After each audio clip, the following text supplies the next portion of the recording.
idylle. Toutes les deux, les mains errantes, à la nuque ou dans les cheveux, sous leurs ombrelles éclairantes, d'Andrinople à large bord bleu. Elles allaient, à taille prise, dans l'étroite blouse en foulard, sur la jupe de toile grise, de Fécamp Saint-Léonard. Elles allaient dans une ferme, consoler un vieux désespoir, une vieille amie avant terme, morte au monde et toujours en noir, les yeux gros de sommeil encore, et, sentant la fraîcheur de l'eau, leurs cheveux de chanvre et d'aurore, bien serrés sous leurs grands chapeaux. Elles gravissaient, côte à côte, dans l'air clair et bleu des matins, les trois raidillons de la côte, avec des rires argentins.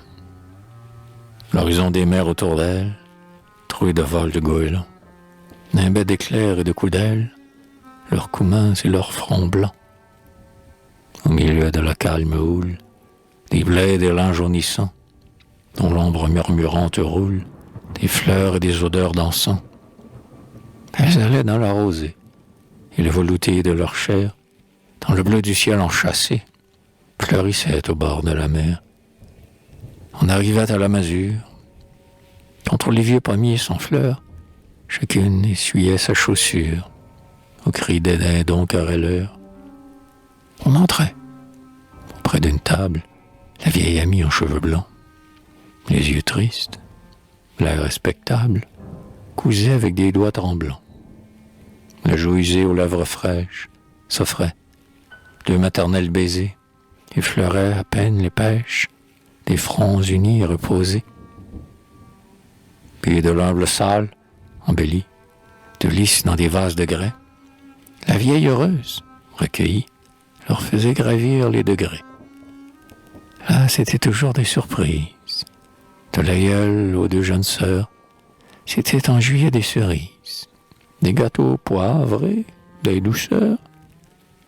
C'était bourgeois, touchant, honnête.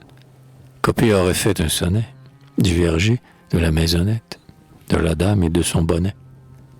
J'avais pris la douce habitude d'aller les attendre en chemin.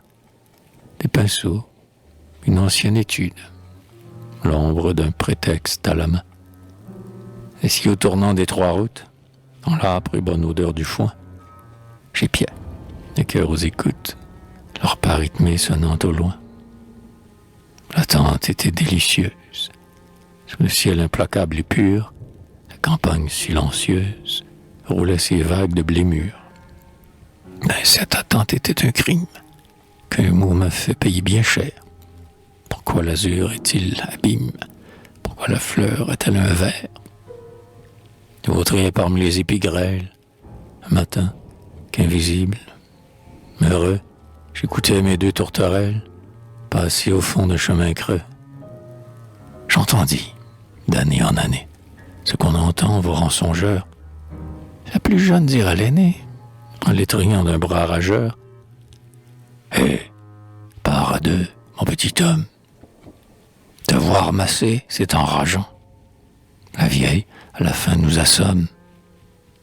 Elle en a trop pour son argent.